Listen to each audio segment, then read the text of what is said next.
Hi guys, good afternoon. Welcome to the Sports Covery podcast. I've got Sandeep with me, and we're here to talk about the Bengaluru FC and it's Super Cup season.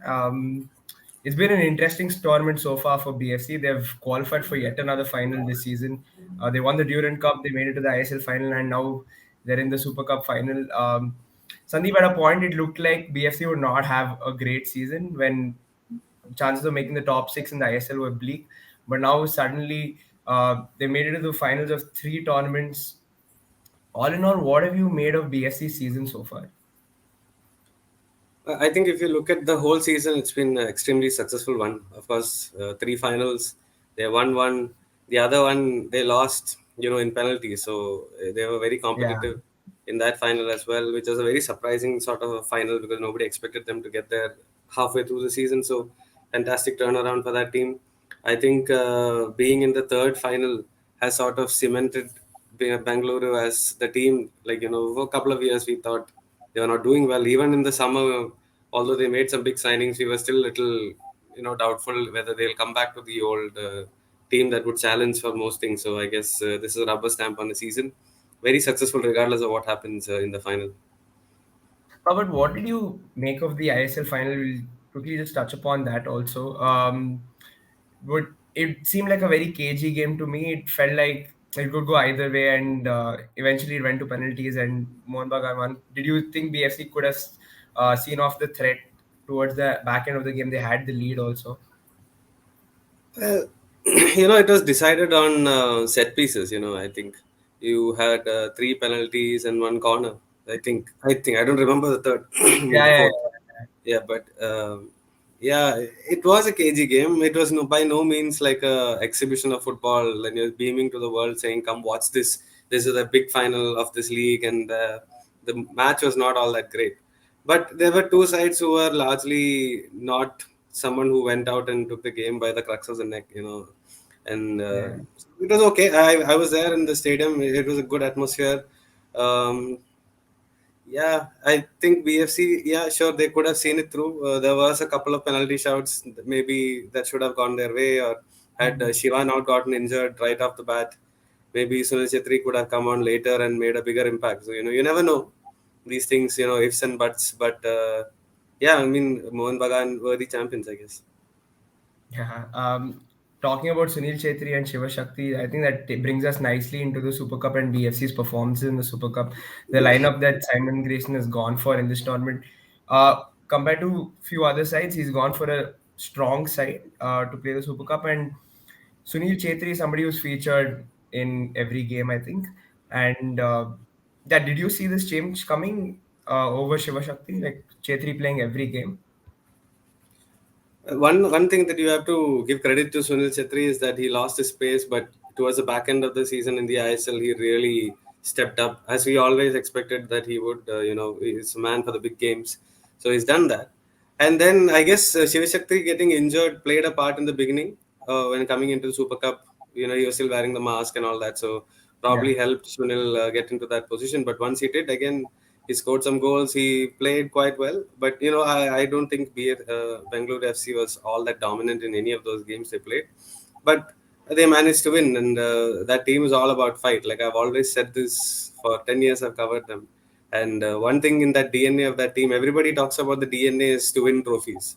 But if you actually look at the whole big picture, the DNA of that club is to keep fighting, whether regardless of the results, regardless of the trophies or the wins or the losses, they keep fighting, and they've done that. And I think that comes from people like Sunil Chetri, right? Like he was one of the reason why they have that culture of fighting for everything. He was there from the front. Now you have the next generation who came in, the Dimas, the Erics, and Gurpreet Singh Sandhu, and all of them. And now the newer generation is also coming through. So the idea has to be to continue this DNA, continue ensure that this culture continues for the team. And yeah, I know I just went somewhere from your question, but I think this is a very important point and a very big important time for the club going forward, because Sunil Chetri is not going to play there forever. They have got Gurpreet there for another long term contract. Sandesh Jhingan also, from what we understand, is on his way out.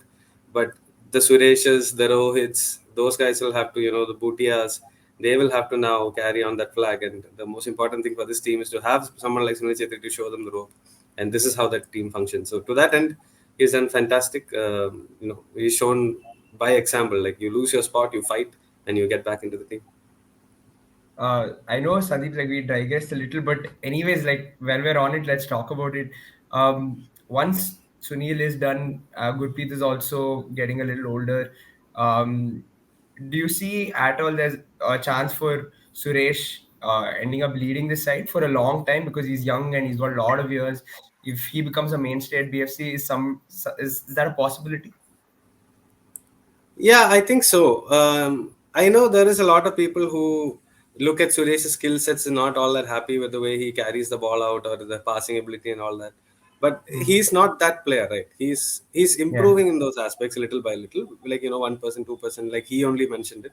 But he's not that player. The reason why I say Suresh could be a long-term player is that you look at him playing, he gives absolutely everything he has. He make mistakes, he plays very well, whatever be the final result of that, but he gives absolutely everything. So that part is down. And every coach that he's ever worked with absolutely loved him. Now he, like, again, a lot of people will say he doesn't have the passing range of Apuya or whatever, but he is a coach's dream, because you tell him to do a job, he's going to do that job, and he's very disciplined in doing that. So you can look at Carles Quadras is the one who gave him his debut. If you look at all the way back then, he was marking, the number 10s or the fast foreign midfielders. And at that age, just breaking into the team, he was given that responsibility by the coach because he knew. And the same with Simon Grayson. They often play with only one foreigner in midfield, right, for Bengaluru, while most of the Yeah. other teams have two foreigners. And he and Rohit and him have managed to sort of do an excellent job against that situation. So I think he has all the characteristics to be big player for the team, big player for the national team, with his character, with his personality. And I spoke to him recently for an interview. The first time I spoke to him was in 2019-20, that season, when he was just breaking through. And I've seen him in press conference and stuff like that. But when you actually do one-on-one interviews, he has really improved the way he speaks. He's confident. He is not afraid to give an opinion, even if he feels like it's a little bit controversial. So he is showing a lot of personality as well, which I think is fundamentally very important if you are going to be a major player for any team or the national team. He's also included now in most of the social media segments also that BFC do. Um, yeah, Yeah, because BFC has seen the potential in him, right? And I know for a fact that the club is working with him. He is reading more now to ensure his language is better and ensure he's growing, and that growth mindset is always there with him. So the club is working with him to ensure that all these things are happening off the field, so that he can yeah. have a holistic career and a holistic growth as well. A lot of people are just footballers; they don't talk much, so that sort of limits what they can do outside football. So it's kudos to the team who has looked after him. Kudos to the team who's sort of chatting out his future for him, because it is going to be very, very important for him. And kudos to Uh, him for taking it on board. A lot of people would not have done it. So yeah, yeah. And I think slowly, as fans also, I think we can see it. He's getting better when he does these whatever quizzing segments or whenever he's sitting with Sunil Chetri and Gurpreet for these whatever lingo segments that they do. I think yeah, if you slowly, look at also, he's from Manipur, right? Like yeah, players from that part of the world are generally quite reserved and shy. Udanta hardly said a word since he's been joined BFC. If you look at all the interviews he's done very little. He speaks very little. Or even you look someone like Apuya and all, very limited. He doesn't speak that often. So yeah, it's nice that he's taken that option. Like you have the last player, who would you say, Ranady Singh from Manipur is someone who speaks quite well and is quite opinionated and things of that nature. And now he's got a job as an analyst, and plus being a coach, his team is climbed up and got promotion recently.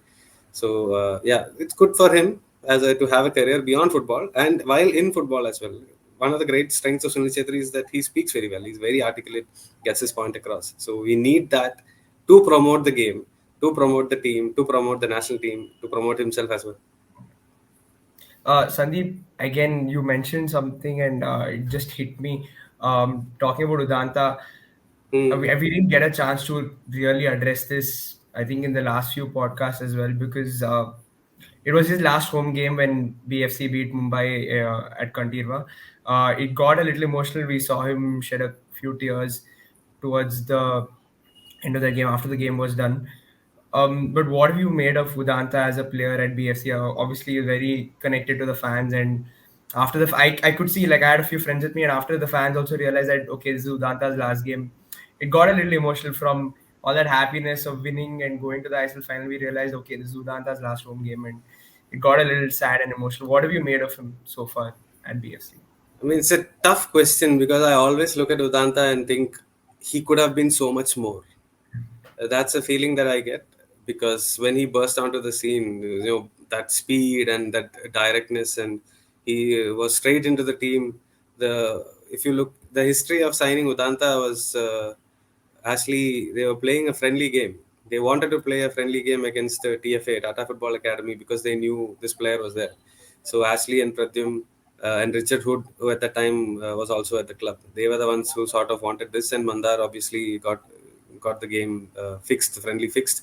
So they came, they were playing at the Bangalore Football Stadium, and Mandar was watching from his office, and Ashley from the touchline, 10 minutes in, called Mandar and said, "You have to sign this boy right now." And they got the deal done. So that was a potential he had. That was the expectation that was on him. Maybe a lot of expectation was put on him by people like me and the fans as well. And to a Yeah, large part of it, he has delivered. Especially those early years when BFC was successful, he was a big part of it. And when he was part of that Miku, Sunil Chetri, and Udanta trio, he was also there. Also, he was great. I remember against Pune, where he cut onto his left foot and had a shot. And I remember speaking to the people in the club, and then they were working particularly on that because he was getting a little one-dimensional and going out, onto his right foot and crossing. So they wanted to add another dimension, which he did. And yeah, he did that. But when you look at the grand scheme of things, he did a lot. But I always think he could have done a lot more. Maybe it's just that he was there for so long. Maybe a change in the environment would do him a world of good. yeah, But now he's going to Goa. Obviously, Goa wants to have that speed and that direct approach on the wing. He is going to provide that. I know for a fact that Goa is very thrilled to have him because they think along the same lines. Like a change in, the approach is going to be a big difference for him. They've got a good coach coming in as well, who's improved Indian football, Indian players a lot. So I'm very excited for him now. yeah. He's done phenomenal for the national team. Also, you remember the Myanmar game where he was running, and you remember the Qatar. He was on fire that day. Maybe he should have scored. Maybe India could have won. A lot of maybes, but he was almost unplayable sometimes when he's on his game and he's running in. Even against Round Glass Punjab, this time in the Super Cup group game, I thought he was the best player by far. So yeah, I I don't know. It's a little difficult to say. He's done a lot, but I still feel he could have done more. I think he's still somebody who's loved by the fans, and Absolutely. I'm sure everybody wishes him the best at Goa. Absolutely. I mean, how So, can you dislike a player who's been there for 9 years and yeah, who has won so much and made and ran himself to the ground for that team? It's yeah. not many wingers work as hard as Udanta and Sunil to also do defensively. Really, not many do. Not especially in India. So yeah, he's fantastic in that. And But I think, obviously, Sandeep, like, just to add to that, I think one thing that fans also look for is emotion from the players.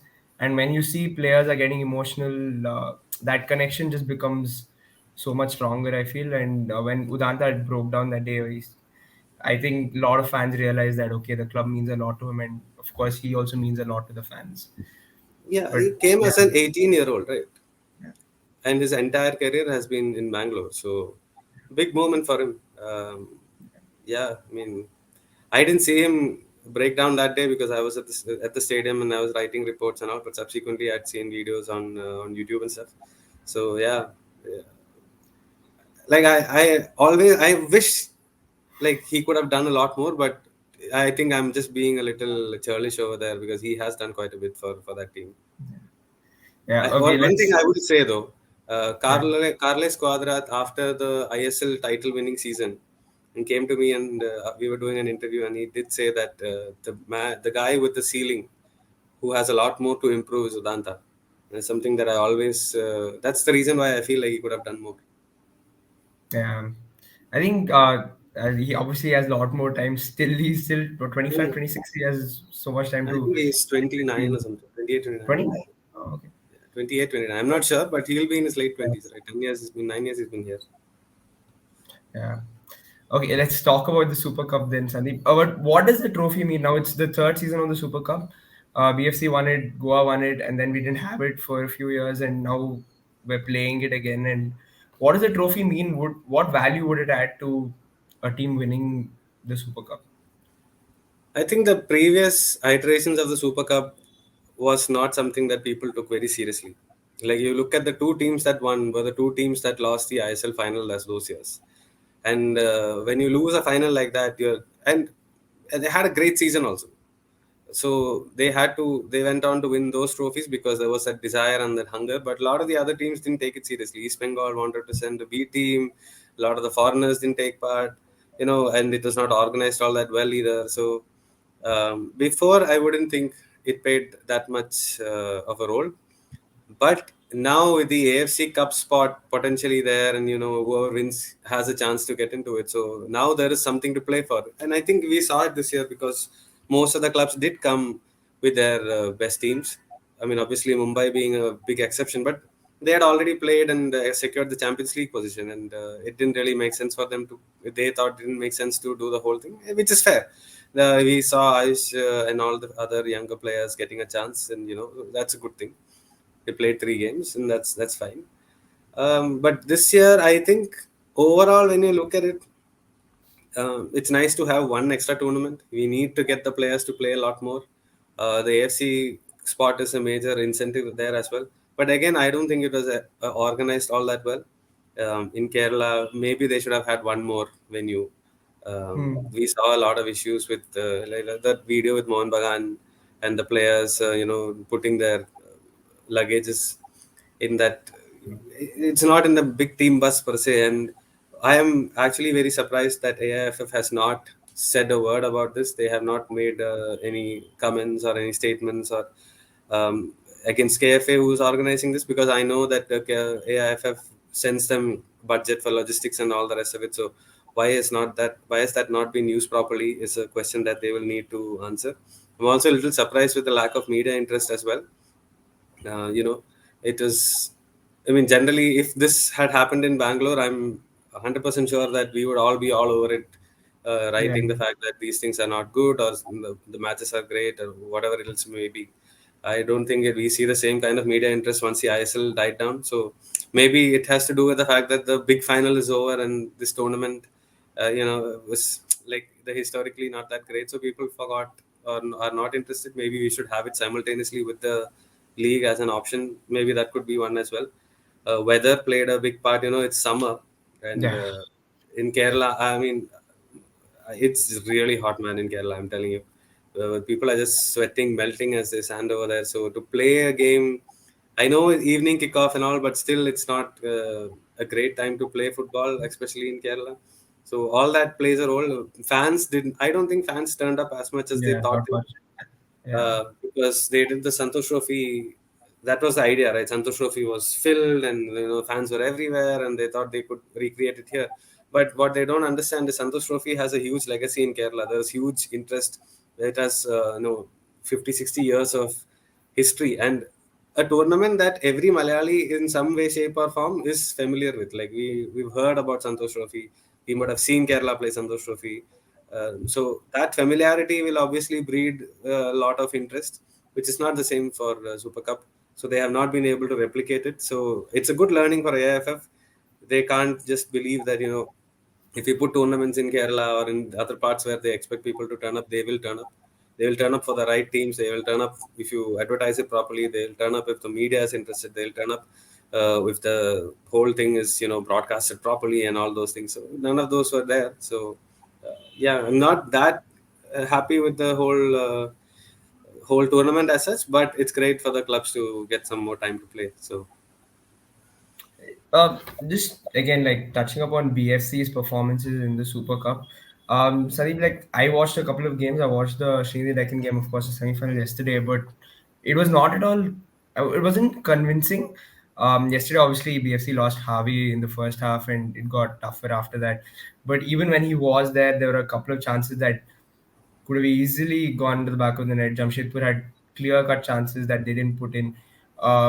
So, what have you made of BFC's performance overall in the Super Cup?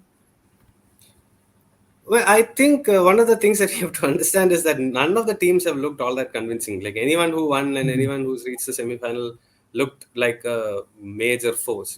They won their games that they had to win, and I guess the heat, the weather, the humidity, the timing of the matches all have played a role in that.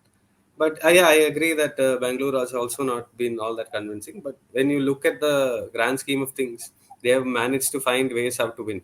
Like when the first game you drew against Srinidhi, I'm sure like Grayson was very aware of the I League teams. Like we had spoken about it before. He was very aware who was playing. He was very aware of their strengths and weaknesses and everything. But when they played against Srinidhi, it didn't gel well, so they had a draw. And the other end, Kerala Blasters went and won. So you would think Blasters had the advantage over there. But then to keep at it, to be, I thought they convincingly beat Round Glass, although Round Glass had their chances. Beat them and then had another difficult, clash with Kerala with away fans largely cheering at that place, and the baggage that this fixture is now going to come with, obviously. So that was they did what they had to. They got into the semi-final. In the semi-final again, Jamshedpur was very bad in terms of finishing. They got into great positions, but Gurpreet was great in making those saves which had to be made, which looked like they could have just walked the ball in, but Gurpreet got it done. And at the other end, they also, I think BSC also missed a few chances, but in the end, 2-0 win looked comfortable on paper. It is not so. Mhm. So they got the job done, and I think going into the final, they will again believe that they can get the job done. So fair enough. Like fair play to this team. Like I mentioned, their biggest strength is not about winning trophies. Their biggest strength is the fight and the never say die attitude that they have, which often, especially when you have their quality, will get you over the line. And that's what we are seeing here. Yeah. But again, losing Harvey is a little concerning probably for the fans. Luckily, it's towards the end of the season, but do you have any information at all of what has happened to Javier? What? No, no, no. I Okay. don't. I don't have any information as such. But here is another reason why I think BFC had a great season this time, is that earlier when like the last 2 3 years when the foreigners got injured, or even before that also, like the 2019-20 season, they didn't really go right at it and fix the problem, right? Like this time, they knew Prince Ibarra was injured when and got Perez. Perez, a very good player. We've not seen much of him, but I think he will be a very good replacement for Harvey. That maybe they'll have to change their shape a little bit to accommodate it. So they have players. Their bench strength is very good. So overall, I do think it should be okay. I really don't have any update. It's just something that happened last night. I haven't reached out to anybody to figure out what is the situation with the player. But it looked like maybe Harvey's face looked like it was a bad injury, but hopefully he'll be able to play because he's very important to that team and how they function. Yeah, so the second semi-final is going to happen tonight. Regardless of who makes it to the final, um, do you see BFC comfortably winning this one? No, I don't think comfortably winning is an option. I think they can win. Odisha is very very serious about this tournament. So we can see it with the way they are talking about it, and uh, they didn't have a. I don't think they had a great season in the ISL. I thought they would have a much better one. In the end, it was, I think, Goa not doing what we expect them to do is what allowed them to sort of sneak in. But yeah, I think it will not be an easy game by any means. But I think they can get it done. Either team can get it done. I think it will come down to one or two chances for both teams. And if Mauricio can convert them, or Krishna or Chetri can convert them, I think that is going to be the difference.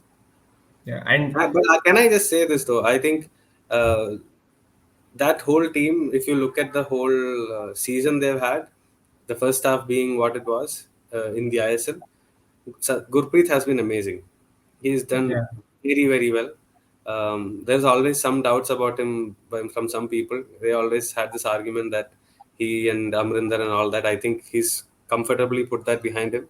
His new challenge is going to be Purva more than Amrinder. It looks like that to me at least. Sandesh Jhingan has also been very very good in defense. To come back with that kind of injury and not having played much in Croatia and all that, and then to have a season like he did, where he played almost every game, is pretty immense. Like, I'm not a biggest Sandesh fan, but I have to give him kudos to the performance that he's had. And Suresh Chetri and Javi, Rohit, he's been a revelation this season. Bhutia also has improved a lot, but I think everybody should keep an eye on this boy Fanai. He made a Yeah, substitute yeah, appearance yeah. in the first game. We've been hearing about him a lot. We've watched a lot of him in the B team. That boy has a lot of potential. So if he can keep his feet on the ground, he's got a huge future. We got to see him for what, 20, 25 minutes, I think, in the first game, but Yeah, okay. Yeah, yeah. he really, really looked like he has something He in him. doesn't lose the ball. He's very Yeah, comfortable on the ball. So yeah, yeah. very good, good boy. And Uh, he's very young, so he'll take some time to develop, but he's got it. And he's a legit age, because they found him in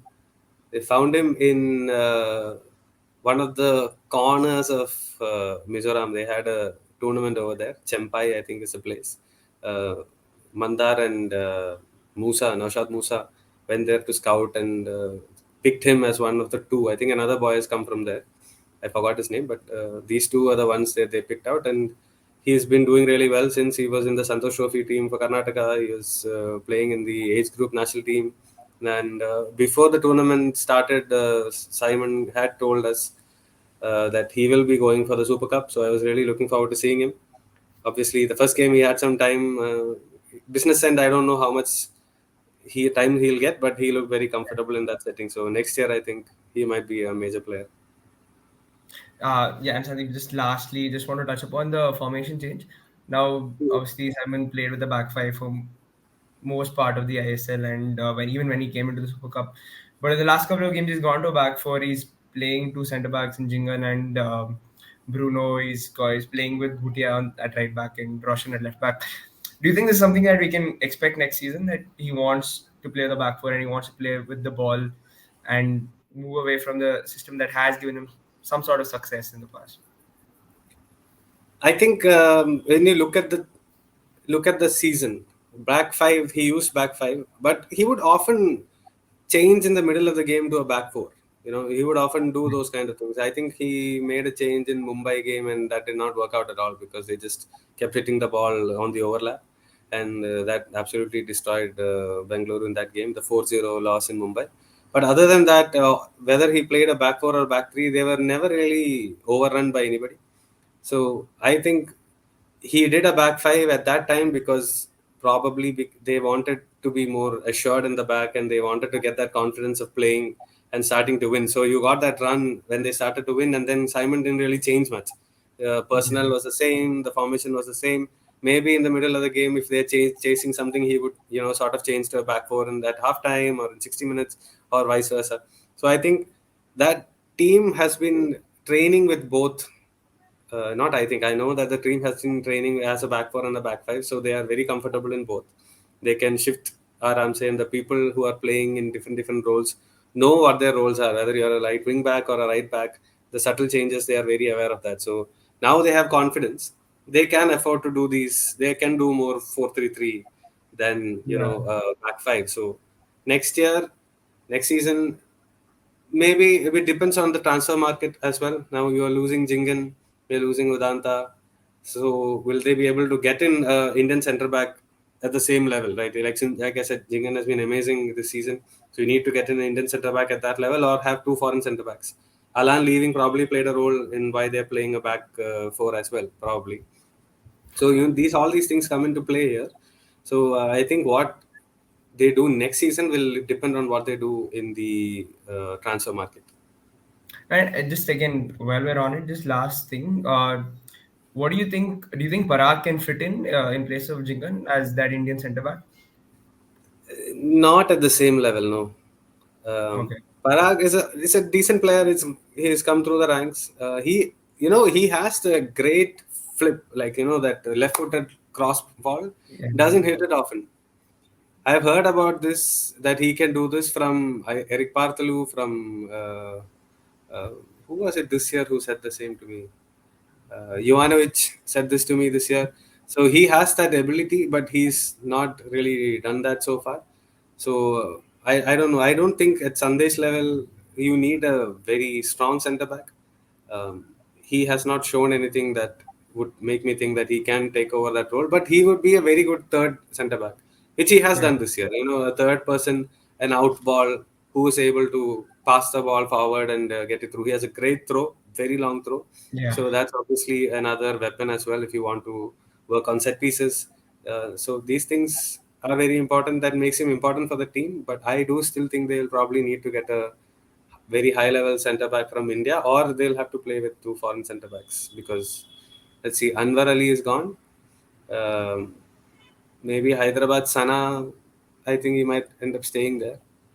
Sumit Rathi is a person that a lot of clubs are interested, but it doesn't look like he's going to move because I do feel like he needs some playing time. So maybe they can push there. We'll see. We'll see how their centre back chase goes. yeah. We'll see how it works out, and we'll also see how the Super Cup final goes. Hopefully, BFC had another trophy to the cabinet this season. Thanks, Sandeep, for joining. That was pretty much it. That was the Super Cup final preview, and we've also walked through much of what BFC have done this season.